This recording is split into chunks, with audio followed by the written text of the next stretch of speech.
planning a menu, what I try and do is I work out at what stage things need to be made. And I try and prepare a pudding that can be made ahead and served later. So this is one of those. I'm going to do a little fruit tart, basically. So anything that's in season can go on top. I've got raspberries today. But you're going to make a crème pâtissière, or a crème pâte, as they call it. And it's a skill that you need to learn. It's fantastic, and it's really not difficult. Much easier than making crème anglaise because of the corn flour. So I've measured out lots of stuff, but I'll show you what I'm going to do. Got the pan here, into which I'm going to pour my measured out milk. And then I've measured out my corn flour. And what I'm going to do is take 3 tablespoons of my milk and put that into the corn flour.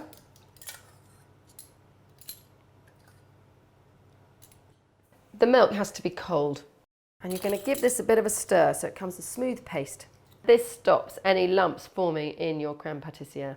And now what we're going to do is we're going to add our sugar to the milk, all weighed out, love that. And we're going to add one more ingredient to this pan, some vanilla. It smells so amazing, but actually vanilla doesn't taste particularly great until you've got that wonderful addition of sugar and also fat.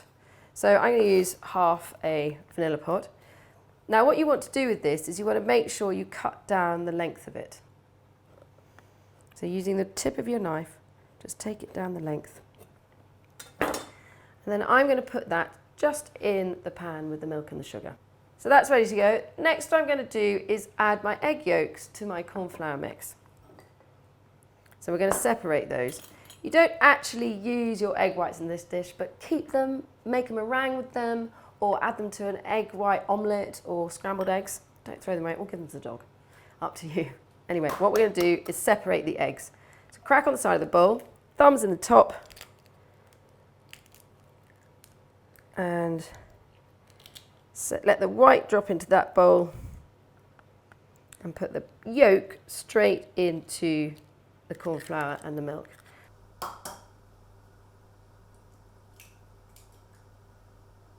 Use the shell as a cup for the yolk. So there is a reason why you want to put your egg yolks in your corn flour and milk, and that's because if you get them, air touch them, what happens is they get a skin on them. So if you stir them into your corn flour and milk, then you won't get that horrible skin and therefore no lumps. Hooray!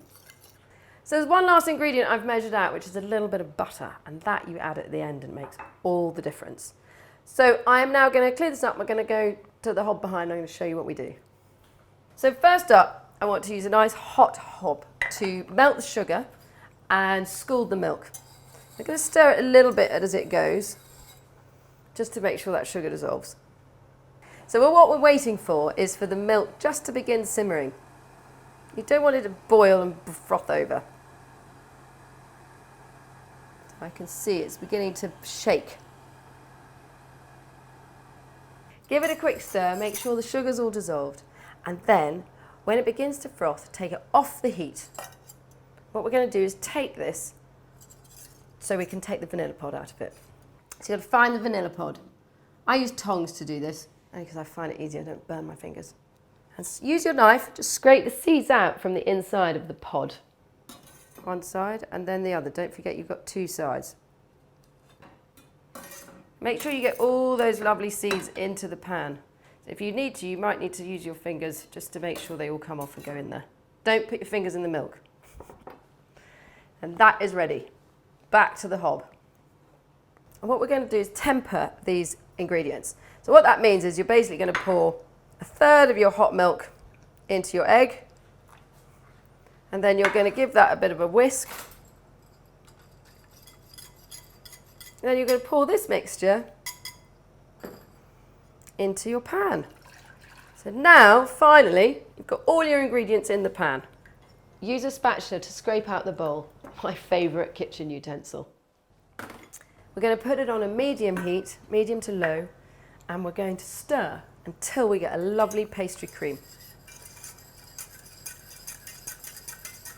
So you've got some heat in here. What happens is egg cooks at quite a low temperature, but you don't want them to scramble. So you want to make sure you're stirring and into the corners, and you'll see that corn flour does its thing. It thickens its liquid when it starts to simmer, when it gets to that temperature. So you've got the eggs and the flour all thickening that milk. And when it comes quite quick. And at this point, you want to whisk really fast. You see, I've taken off the heat as well.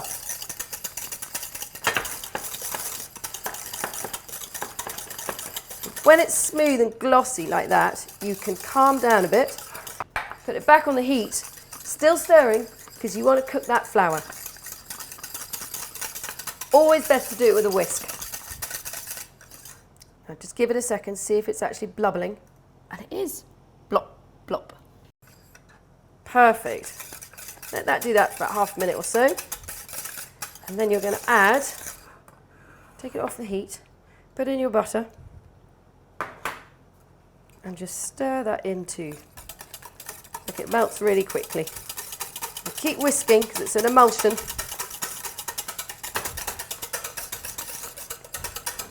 And there you have it. There's your crème pat.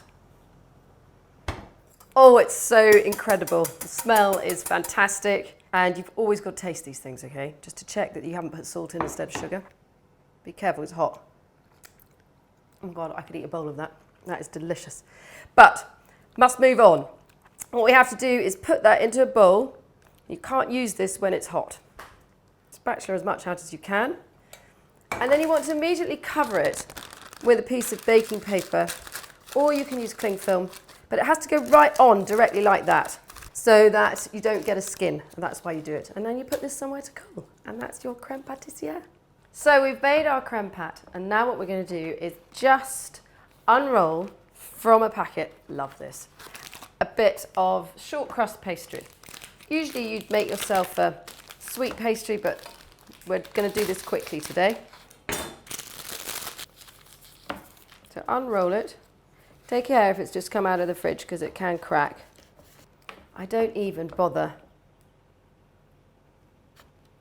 rolling it. I literally cut out as many circles as you need.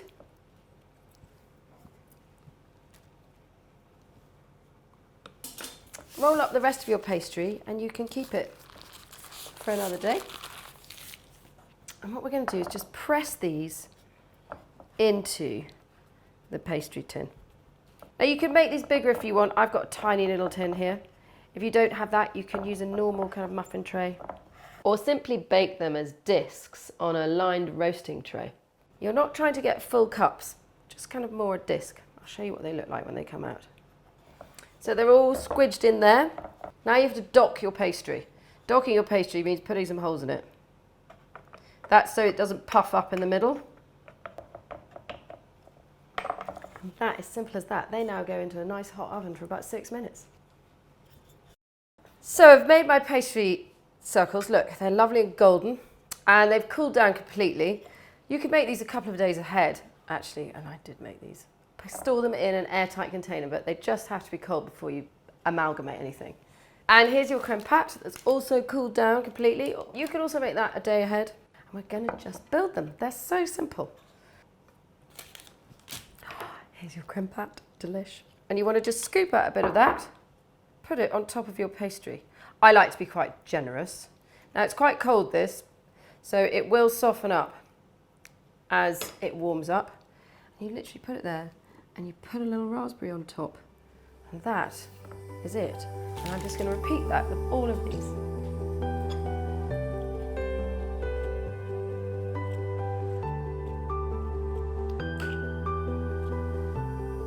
So now you've got your crème pat on all of these little things. You just top it with a little raspberry. Squish it in. So these are ready. And just before you serve them, you want to dust them with a little icing sugar. And literally just put a bit in a sieve.